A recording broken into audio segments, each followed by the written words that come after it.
아멘. 자, 한 번 더 인사하겠습니다. 옆에 있는 분하고 잘 나오셨습니다. 은혜 받읍시다. 은혜 받읍시다. 잘 나오셨습니다. 이거 한번 연결해 보세요.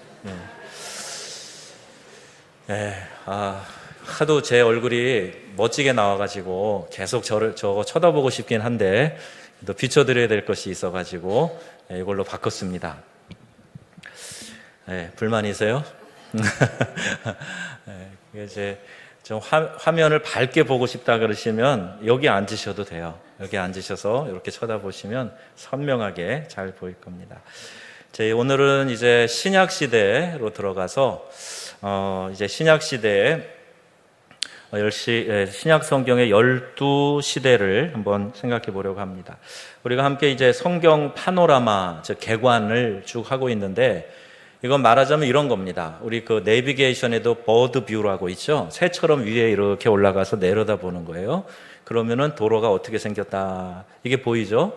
그리고 미리 진행하기 이런 거 누르면 차가 갈 길을 먼저 이렇게 날아가면서 보여주는 게 있어요. 지금 저희가 주일 오후에 하는 게 바로 그런 겁니다. 성경에 대해서 구체적인 거, 지엽적인 거 물어보면 여러분들이 대답을 하실 수 있는 것도 있지만 대답하지 못할 것도 많이 있어요. 그럼 내가 지금 어느 곳에 어느 골목에 와서 길을 잃어버렸는가 잘 모를 수 있거든요. 그래서 전체적인 조감도 이걸 보여주고, 조감, 새가 보는 그 시선에서 보는 거예요. 그걸 보여주고 이쯤이겠구나 하는데 깊이 들어가서 거기에 대해서 성경 시대, 인물, 그 다음에 성경 본문 연구, 그 다음에 해석학적인 연구, 이런 것들을 이제 각권으로 들어가는 겁니다. 여러분들이 이미 이 수준에는 이미 도달하셨다 생각하는 분도 계실지 모르겠지만 한번 다 정리하는 의미에서 이 파노라마를 하고 있는데 한번 지나가는 것으로 끝내지 마시고 이 도표 그림도 다 보내드리잖아요. 보내죠? 보내고 있어요. 그러니까 여러분이 저장해 놓으시고 계속해서 확인하시고 읽어보시고 또 이렇게 표를 보시고 그러면 금방 이 전체적인 구조가 딱 이렇게 보이게 됩니다. 이 파노라마에서 중요하게 다루는 것은 시대, 그 다음에 지역이에요. 그러니까 역사성이 있는 하나님의 말씀이다 하는 것을 우리에게 가르쳐주고 그것을 이제 증거해주고 있는 거죠. 자, 우리 성경 목록가를 한번 오랜만에 다시 한번 불러보겠습니다. 구약 성경부터 한번 쭉 한번 해볼게요. 시간 없어서 저 신약만. 오늘부터 신약 들어가니까 신약 이렇게 하겠습니다. 마태, 마가, 누가, 요한, 사도행전, 로마서, 고린도, 전후서, 갈라디아, 에베소, 빌립보, 골로새, 데살로니가, 전후, 디모데전, 히브리야, 복음에 전후, 요한 1, 2, 3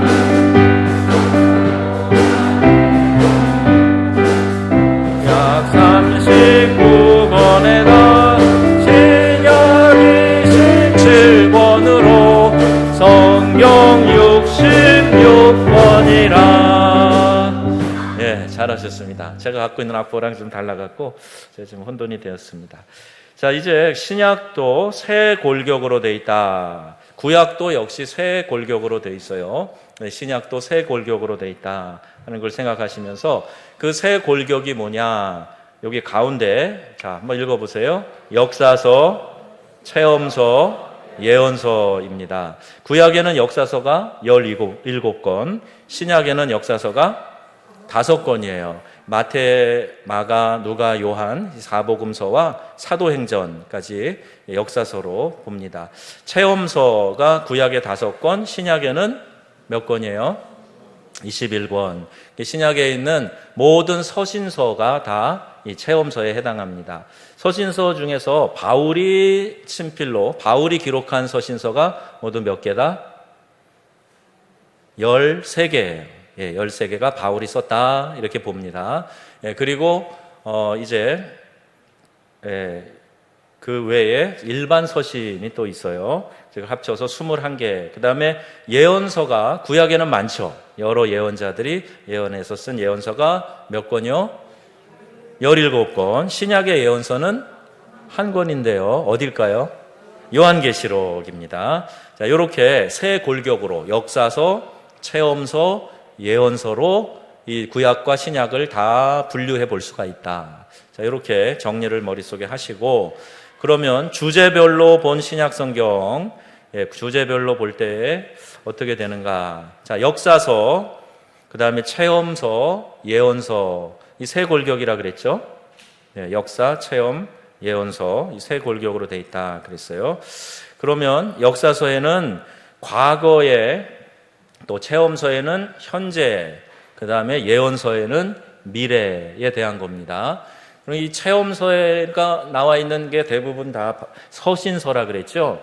그러니까 이 당시 쓰여진 서신이고 어느 특정 교회에 보내는 서신이지만 이것은 현재성을 가지고 있어요. 그래서 오늘 우리가 사는 이 현재에 적용해서 사용할 수 있는 그런 우리의 삶의 강령, 또 우리가 어떤 지침으로 살아야 되는가에 대한 말씀, 이런 게 여기 나와 있는 겁니다. 미래, 이 민족 예언에 대한 것은 그 미래에 대한 것이다, 이렇게 볼 수가 있어요. 마지막 종말의 때에 대한 그런 기록이죠.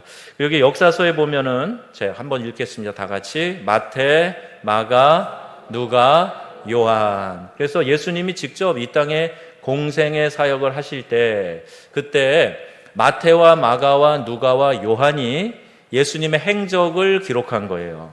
말하자면 이분의 일대기를 쭉 기록하면서 어떤 일을 하셨다, 어디에 가셨다, 무슨 말씀을 하셨다, 이걸 기록한 겁니다. 그러니까 예수님이 철저하게 거기에 중심에 있고요. 또 사도행전도 역사를 기록한 건데 뭐의 역사를 기록한 거예요? 교회의 역사를 기록한 겁니다. 그래서 사도행전은 오순절날 성령이 마가의 다락방에 임하면서부터 시작해서 교회가 탄생하죠. 그리고 이 교회는 예수님이 말씀하신 대로 음부의 권세가, 어둠과 죄악의 권세가, 사탄의 권세가 임하지 못하는 하나님의 이 땅의 대리점이에요. 말하자면 하나님의 에이전시예요. 이 교회가 여기 생긴 겁니다.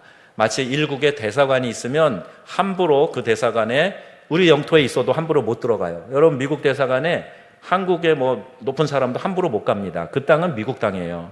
마찬가지로 이 땅에 교회를 세우셔서 하나님 나라가 온전히 임할 때까지 그 대사의 역할을 하도록 하시는 게 이 땅의 교회. 그 교회가 어떻게 생겨났고 어떤 역사 가운데 만들어져 가는 그 진행이 거기에 사도행전에 기록되어져 있습니다. 체험서에서는 로마서부터 시작해서 사도 바울이 썼다고 생각하는 13개의 서신서가 있어요. 이 13개의 서신서는 제목이 어떻게 붙어졌을 것 같으세요? 맨 위에 로마서부터 고린도 전후, 갈라디아, 에베소, 빌립보, 골로새, 데살로니가, 이 다 제목이 어떻게 붙여진 거죠? 수신자, 그죠? 편지를 받는 사람, 그들에게 보낸다. 로마에 있는 그리스도인들에게 보낸다. 그럼 로마서. 고린도에 있는 형제 자매들에게 보낸다. 그럼 고린도 전후서. 이렇게 되는 거예요. 그럼 거기 사람 인물이 하나 들어있죠? 누구죠? 디모데. 디모데는 지명이 아니에요. 바울의 영적인 아들 디모데. 그 디모데에게 보내서 읽어봐라. 특별히 디모데서는 목회하는데, 연소한 네가 목회하는데 필요한 지침을 보내니, 그러니까 목회서신이에요. 디모데는. 그래서 디도서도 사람 이름이에요. 빌레몬서, 빌레몬에게 보내는 사람 이름이에요. 그러니까 수신자에 의해서 제목이 정해졌다. 그리고 히브리서는 저자 미상입니다. 그런데 히브리서도 바울이 쓰지 않았을까? 이렇게 생각하는 견해가 있어요. 하나의 견해예요. 그러면서 어떤 분은 이렇게 설명을 하는데요. 왜 바울이 썼다고 생각하십니까? 했더니 성경에는 좋은 숫자가 있어요. 행운의 숫자. 뭐하고 뭔지 아세요?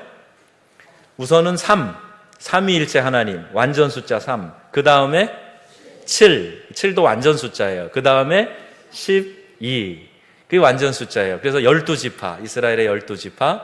그리고 하나님이 창조하실 때 7일, 그리고 하나님을 또 셋으로 성부, 성자, 성령의 위격으로 삼위일체. 그래서 3, 7, 12는 이스라엘 백성이 거기에다 다 틀을 맞춰서 할 만큼 중요해요. 안식년도 7년, 7로 계속 곱해 나가는 거예요. 그러니까 바울이 7개 플러스 7개 그러면은 14개죠. 그러니까 13개면은 좀 불완전한 숫자니까 히브리서까지 거기다 끼워 넣으면은 바울이 7개, 그래서 14개를 썼다. 이렇게 주장하는 의견도 있어요. 히브리서는 저자를 정확히 알 수 없다.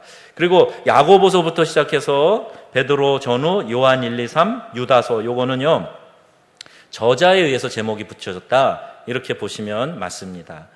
자, 앞에 거는 바울이 주로 쓴 서신은 수신자에 의해서, 그 다음에 뒤에 거는 편지를 보낸 사람에 의해서 이 제목이 붙어졌다. 이렇게 생각하시면 됩니다. 자, 그러면 요 다음에 이제 요한계시록은 앞으로 이제 이 종말에 대한 예언이 기록되어져 있죠. 마지막에 우리 예수님께서 재림하실 때 그때 일어날 사건들에 대해서 미리 말씀하고 있는 겁니다. 요한계시록은 누가 썼다? 누가 썼죠? 사도 요한이. 어디서요?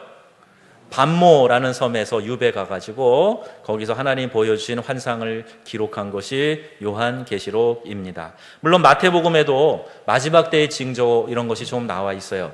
그런데 이렇게 완전 묵시에 대한 기록은 요한계시록, 신약에는 하나 기록되어져 있습니다. 자, 여러분 여기다 채워넣으실 수 있죠? 숙제, 빈칸 채워넣기. 한 번에는 안 되시겠지만 여러분이 한번 생각해 보시면 좋겠습니다.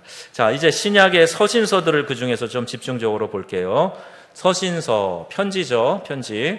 맨 위에 로마서부터 시작해서 고린도, 전후, 갈라디아, 에베소, 빌립보, 골로새, 데살로니가, 디모데, 디도서, 빌레몬서. 자, 이렇게 있고, 아까 여기 말씀드린 여기까지 이제 바울이 썼다고 보는 13권이에요. 히브리서까지 혹시 넣어준다 그러면 14권. 이제 나머지는 이제 일반 서신에 해당하는 저자의 이름이 붙여져 있는 야고보, 베드로, 요한 1, 2, 3, 그 다음에 유다서 이렇게 되어 있어요. 그래서 요 앞에 부분은 바울 서신이라고 하고요. 뒤에 부분은 일반 서신이라고 합니다. 바울 외에 다른 기자들로부터 작성되어서 보내진 편지이기 때문에 그래요. 자, 마태, 마가, 누가, 요한복음은 이제 역사서에 해당한다 그래서 사복음서. 그러면 여기에서 다루고 있는 것은 뭐냐? 예수님의 생애에 대한 말씀에 대한 그런 부분이 기록되어져 있어요. 자, 여러분 이렇게 읽어보세요. 마태복음 왕, 마가복음 종 이렇게 해서 사복음서 다 같이 시작.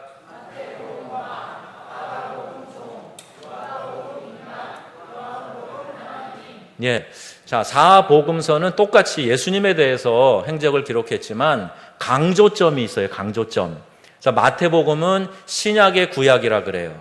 히브리서도 신약의 구약이라 그래요. 그러니까 구약적인 것이 많이 나와 있는데 그 중에서 특별히 예수님의 족보도 나오지만 다윗의 왕가에 나신 왕, 인류의 왕, 그런 뜻에서 왕이라는 키워드, 주제어를 많이 사용하는 겁니다. 마가복음에는 종이에요, 종. 종으로서 섬기는 예수님. 그래서 인자가 온 것은 섬김을 받으려 함이 아니요 도리어 섬기려 하고 자기 목숨을 많은 사람의 대속물로 내어주려 함이니라. 이 성경 구절을 비롯해서 종으로서 섬기는 예수님에 대해서 좀 더 강조해서 기록하고 있는 겁니다. 누가복음에는 예수님을 뭘 강조한다고요? 인간 예수님. 하나님이시지만 동시에 완전한 인간이신 예수님, 그걸 강조한 거예요. 그래서 누가복음에 나오는 예수님은 인간이 느끼는 정서, 피곤함, 감정 이런 것들을 더 많이 부각시켜서 기록하고 있다는 거예요. 그래서 요 마태, 마가, 누가까지를 공관복음이라 그래요. 같은 관점에서 기록하고 있다. 그리고 요한복음은 공관복음은 아니지만 이 사복음서 안에 들어갑니다. 요한복음에서는 특별히 강조하는 것은 예수님의 신성이에요. 그래서 하나님으로서의 예수 그리스도. 강조점을 아시겠죠? 이 강조점을 알고 보시는 것과 모르고 보시는 것과 좀 차이가 있을 거예요. 자, 그 다음에 요거는 이제 시대별로 아까 이제 나눠본 건데요. 이제 첫 번째 나누는 걸 보면 넷째 시대라 그래서 이렇게 네 복음서에 대한 거를 말하고 있고요.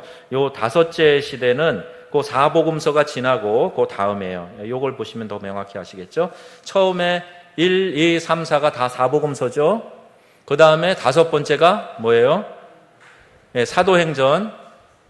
여섯 번째 사도행전도 좀 나누어서 13장에서 15장까지 바울의 1차 전도 여행. 자, 이렇게 해가지고 시대별로 나눈 거예요. 역사별로, 시기별로 자른 거예요. 그래서 마지막 종말의 시대까지 12시대로 나눈 겁니다. 자, 그러니까 이제 요 시대별로 볼 때에 요 다섯 번째에 해당하는 사도행전에 나와 있는 요 내용을 보시면 사도행전 1장에서 12장까지가 교회 형성에 대한 역사가 기록되어져 있어요. 뭐에 대한 거요? 교회 형성에 대한 역사가 사도행전 1장에서 12장까지 기록되어져 있어요. 그래서 이 교회가 예루살렘에서 그렇죠? 오순절날 성령 강림 사건으로 시작이 됩니다. 그리고 예수님이 이미 제자들에게 말씀하셨어요. 성령이 강림할 때까지 예루살렘을 떠나지 말고 성령이 위로부터 덧입힐 때까지 기다려라 그랬고요. 또 성령이 임하시고 났을 때 예루살렘과 유대죠. 그 다음에 사마리아, 그 다음에 갈릴리. 이 당시의 구성으로 볼 때 이렇게 점진적으로 복음이 전파되는 것을 이야기하면서 그때 그 지경에까지 내 증인이 되라. 사도행전 1장 8절 말씀하고 있죠. 성령 강림 사건은 복음 전도와 직결되어져 있습니다. 그러니까 우리가 간혹 70년대 한참 성령 운동이 일어날 때 성령을 사모하고 성령의 은사를 사모하고 그럴 때 목적이 없었어요.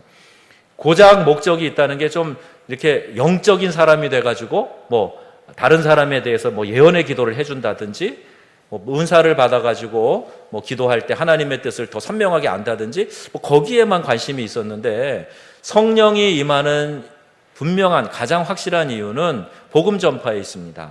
성령이 너희에게 임하시면 너희가 권능을 받고 예루살렘과 유대, 사마리아 땅 끝까지 이르러 신령한 사람이 되리라? 아니고 내 증인이 되리라 이렇게 말씀하신 거예요. 그래서 이게 본질적인 이유입니다. 그래서 이제 교회 형성이 12장까지 그 역사를 기록하고 있고 이 12시대를 좀 더 자세하게 이야기를 해보면 다섯 번째 교회 형성 사도행전 13장에서 15장까지는 뭐가 나온다고요? 바울의 1차 전도여행. 사도행전 16장에서 18장까지는 바울의 사도행전 19장에서 21장까지는 잘 알고 계시네요. 22장에서 몇 장까지? 28장까지 바울의 4차 여행. 이야, 대단하시네요. 어떻게 아셨어요? 그 다음에 여기까지가 이제 정확히 나와 있고, 이제 뒷부분에 설명하겠습니다만, 바울이 5차 전도여행을 했을 것이다. 이렇게 생각하는 거예요. 그 다음에 후기 사도 시대. 후기 사도라는 얘기는 사도 바울보다 더 오래 산 사람들 있죠.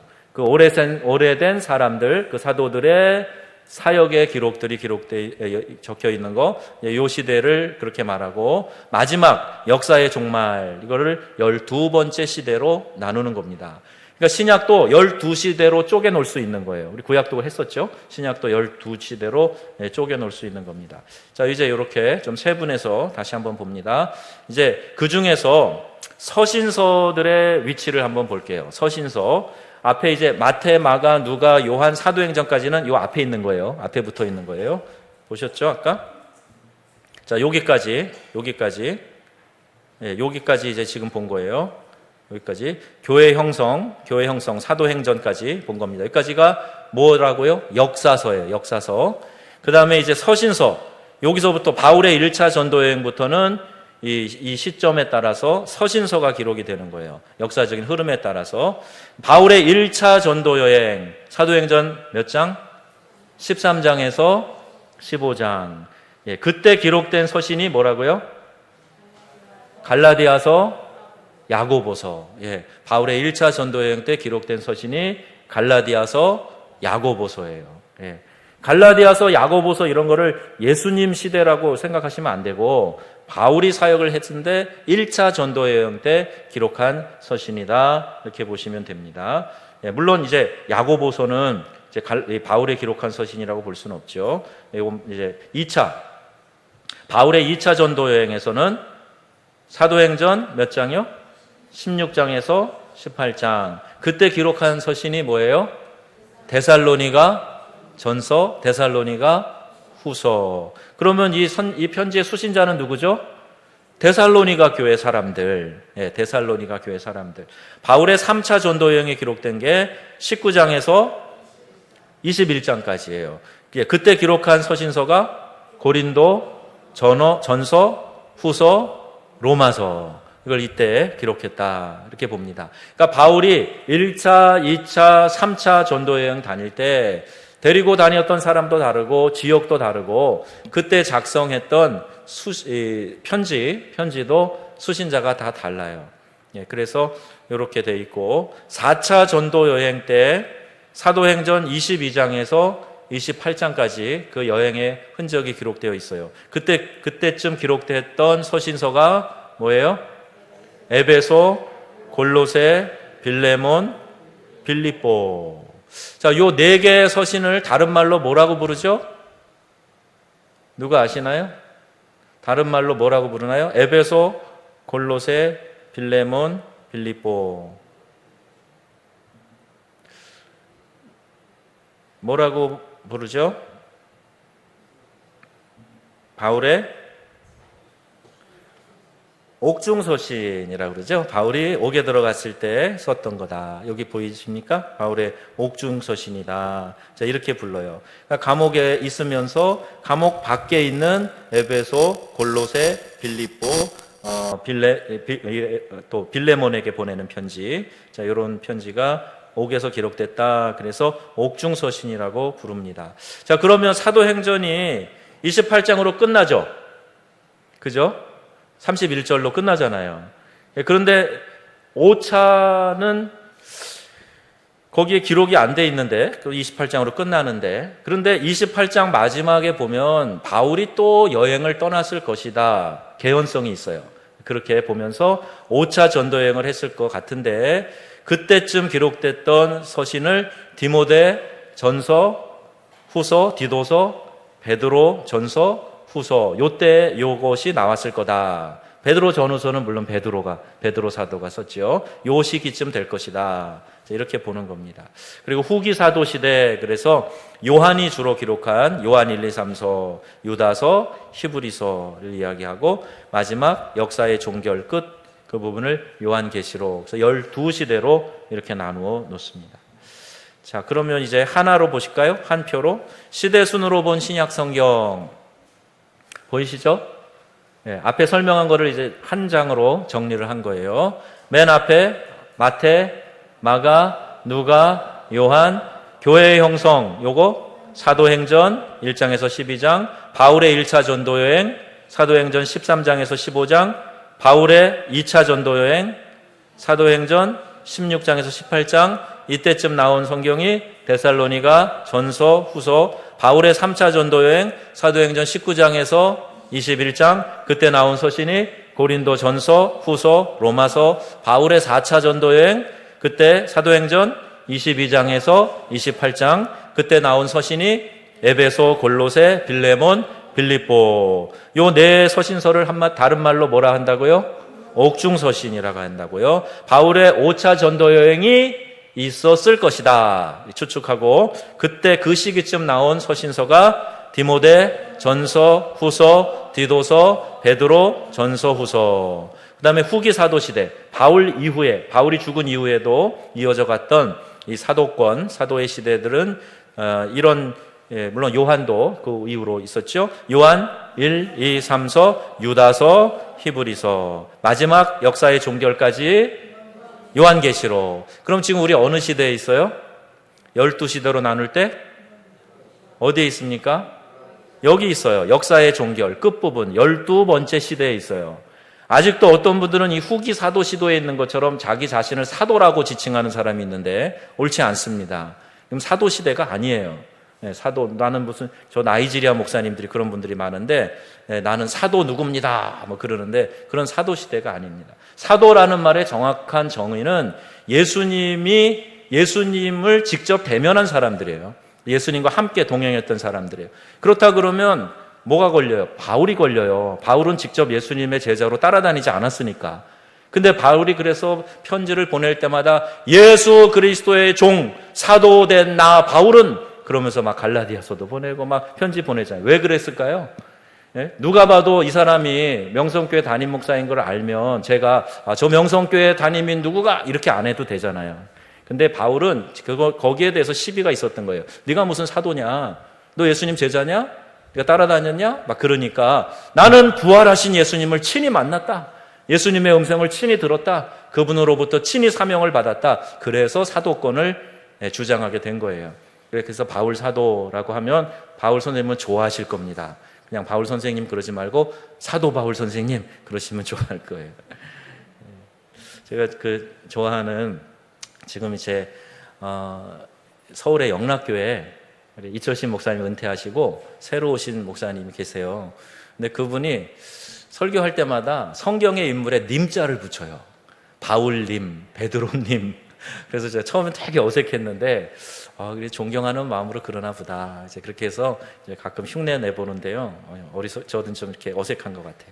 자, 이 부분은 이제 신약의 연대를 예수님의 초림과 재림으로 이렇게 비교를 해봤어요. 예수님의 초림과 재림. 그래서 예수님이 처음에 오실 때 어디에 누이셨어요? 말 먹이통, 말 구유에 누이신 거예요. 그런데 예수님이 두 번째 오실 때, 이건 재림이죠, 재림. 그때는 어디에 오신다 그랬어요? 산 위에 내려오신다 그랬어요. 첫 번째 초림으로 어린 아기로 태어나셨을 때는 어린 양 예수. 그런데 다시 오실 예수님은 왕으로서 심판자로서 오시는 거예요. 그때는 멸시받고 거부되고 낮고 가난한 모습으로 원수들을 위해 죽으시고 사탄이 구주를 시험하기도 했죠. 예수님이 처음 사역하실 때 그리스도께서 의롭지 못한 세상에 나셨고 죄를 위해 죽었다가 부활하셨고 그랬어요. 근데 다시 오실 예수님은 한번 읽어보세요. 산 위에 오심, 왕으로 오심, 모든 사람이 무릎 꿇고 경배함, 권세 있고 풍성함, 원수들이 죽음, 사탄이 무적행에 갇힘, 그리스도께서 세상을 의로 이끄심, 영원히 지배하고 통치하심. 어떤 분이 그때 어떤 학생인가 저한테 예수님이 12월 25일 날 태어나신 게 아니라면서요? 그러는 거예요. 그래서 뭐 대단한 그 큰 진리, 이렇게 베일에 가려졌던 비밀, 그걸 발견한 듯이 저한테 목사님, 예수님이 12월 25일 날 태어난 게 아니라면서요? 그래, 근데 그게 뭐가 그렇게 중요해? 왜 중요하지? 저는요, 25살 때까지인가? 그때 제 생일이 며칠인지 정확히 몰랐어요. 저희 어머님이 태어났을 때 양력으로도 3자가 들어가고 음력으로도 3자가 들어가던데 그러시는 거예요. 아니, 이 귀한 아들을 어떻게 생일도 정확히 모르실까? 처음에 그랬는데 호적엔 또 다르게 올라가 있고요. 실제 태어난 날이 아니에요, 호적은. 그러면서 제 이 탄생의 출생의 비밀이 베일에 가려가지고 대학교 때 처음으로 단기 선교 해외로 나갈 때 여권 만들면서 알았어요. 제가 병무청에서 신체 검사 받을 때도 당신들 전산 기록이 잘못됐습니다. 보세요, 제 주민등록증에 이렇게 돼 있잖아요. 그리고 주민등록 번호도 거기 전산 기록에서 바꿔줬거든요, 제가. 근데 사실은 잘못 알은 거예요. 저희 아버님이 이렇게 동사무소 가서 생일을 그날로 하시오 그래갖고 바뀌었대요. 호적에 다르게 되어 있어요. 그런데 1년에 한 번 그냥 제 생일 하면 되는 거지. 제가 20세 좀 지나서까지 제가 생일 했던 때가 2월이었거든요. 2월 15일. 한겨울이었어요. 그래서 겨울에 태어난 아이 막 이런 노래 틀어놓고 그랬어요. 근데 알고 보니까 3월이래요. 근데 제 호적에는 4월로 되어 있어요. 근데 상관없어요. 제가 1년에 한 번 생일 하면 되지 뭐. 어느 날 하나 정해서. 여러분도 음력 생일 하시는 분은 맨날 양력이 바뀌잖아요. 그래서 제가 뭐 생일을 이렇게 떠가지고 생일이신가 보다 해서 축하드립니다 그러면 음력 생일이에요 뭐 이러고 그런 분들 계세요. 예. 어쨌든 하루 정하면 되잖아요. 근데 이 아이는 막 큰 저거가 발견된 것처럼 그런 얘기를 하는데 사실 예수님이 태어나신 게 역사의 너무너무 큰 사건이어서 예수님이 태어나신 날을 기점으로 해서 이 예수님 탄생 이전을 영어 약자로 before Christ, 그래서 BC라고 붙여요. 숫자에 BC 그러면 이거는 주전 이렇게 불러요.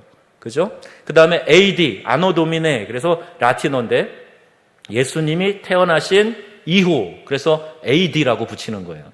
그러면 지금 우리가 알고 있는 서기 2019년은 2019년 전에 예수님이 태어났다는 말이잖아요.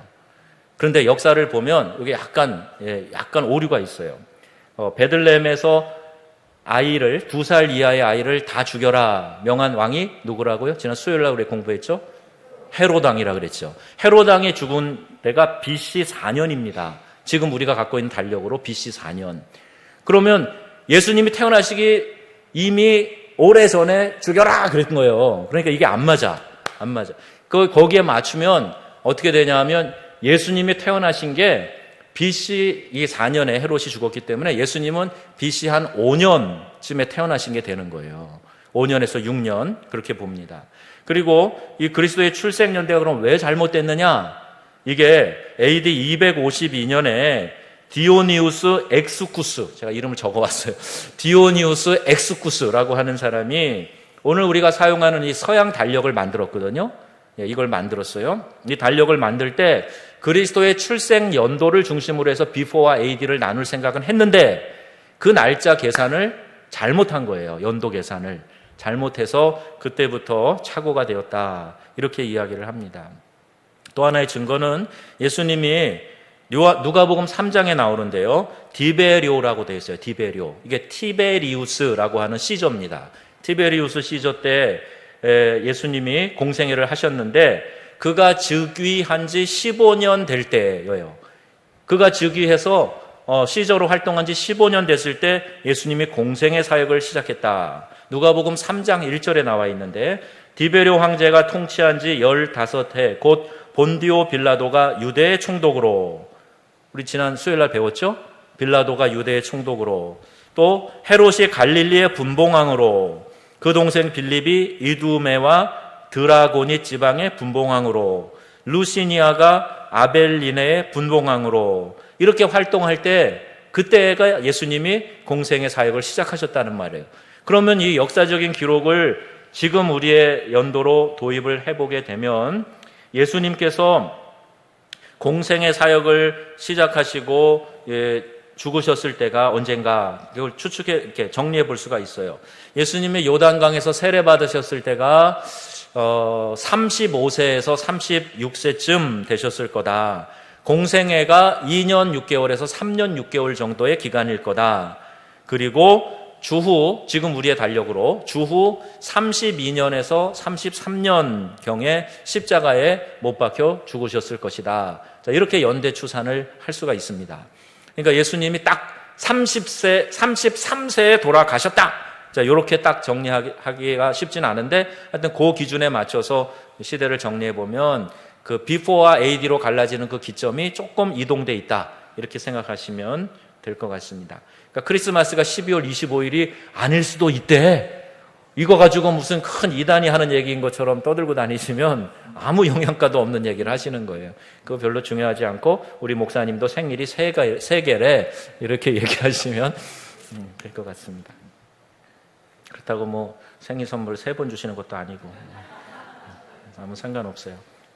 신약의 12시대의 기간과 주요 사건을 한번 정리해 보면 마태복음에 이제 예수님의 탄생이 나오죠. 오늘 1장 1절 읽으셨죠?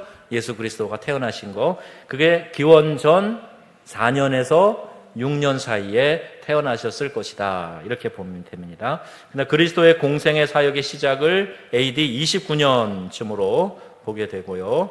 그리고 십자가 죽음과 부활 승천 사건을 AD 32년에서 33년. 그러니까 이 4복음서가 포괄하는 시간이 33년에서 38년의 기간을 포함하고 있다, 이렇게 생각하시면 되고, 이 사도행전, 교회의 형성, 이 시대에 해당하는 연도 15년 정도의 역사를 기록한 것이 사도행전이다, 이렇게 보시면 돼요. 이런 거는 계산을 하기가 쉽지 않잖아요, 여러분. 그냥 책만 읽어가지고는. 사도행전의 전체적인 시간의 흐름은 약 15년 정도가 된다. 바울의 1차 전도 여행은 그럼 몇 년 정도? 2년. 2차 전도 여행은 3년. 3차 전도 여행은 4년. 아주 쉬워요. 왜냐하면 뒤에다가 플러스 1만 하면 돼요. 1차 전도 여행은 몇 년 동안의 일을 기록한 거라고요? 2년. 2차 전도 여행은 3년. 3차 전도 여행은 4년간의 일을 기록한 거예요. 너무 쉽죠? 여러분이 이 정도의 상식을 갖고 누구랑 얘기하시면 대단한데? 어느 교회에서 그렇게 가르쳐줘? 상동의 원조교회, 명성교회에서 가르쳐줘. 그렇게 얘기하시면 되는 거예요.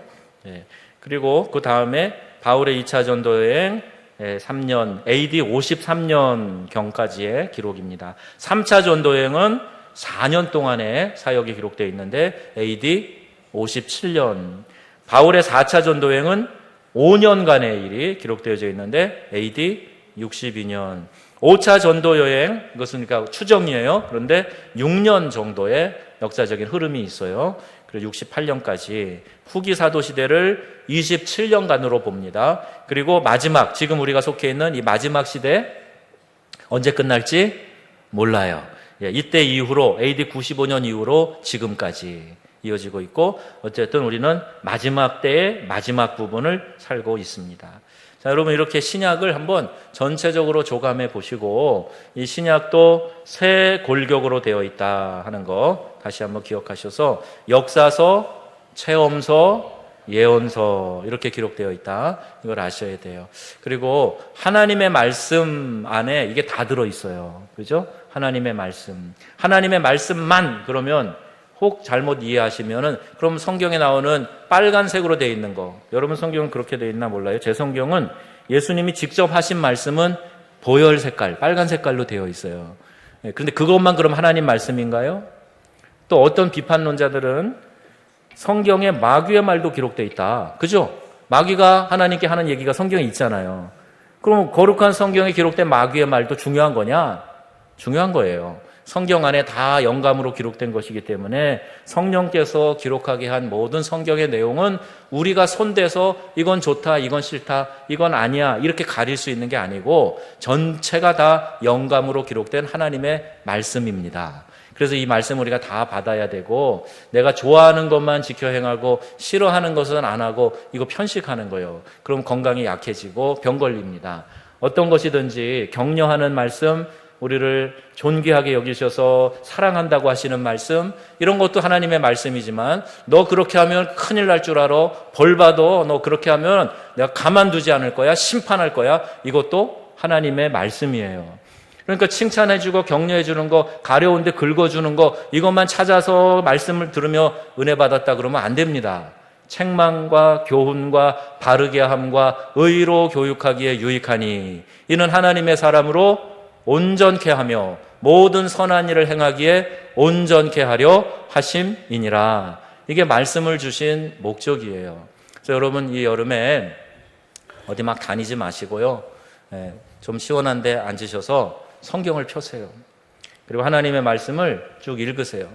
나 눈이 잘 안 보여가지고 성경 못 읽겠어, 그런 분 계시잖아요. 노안. 저도 노안 왔어요. 이거 다초점 렌즈예요. 그런데 그런 분들도 오디오 성경이 나와 있어요. 그리고 요새 좋은 앱이 많아갖고 오디오 성경도요, 드라마 바이블, 성우들이 이렇게 낭독하는 것만 있는 게 아니고 입체 낭독이 있어요. 이거는 배경음악이 없어요. 빠르게, 속도도 빠르게 할 수가 있어요. 가피풀에서 나와 있어요. 성경 통독이라는 앱이에요. 그러면 입체 낭독이 있고 드라마 바이블이 있는데 내가 선택할 수 있어요. 그리고 스케줄도 내가 정할 수가 있어요. 저는 기본 2개를 정했는데, 하나는 잠언 매일 한 장씩 읽는 거, 요건 드라마 바이블로 들어요. 천천히 여유 있게 몇 번씩 들어요.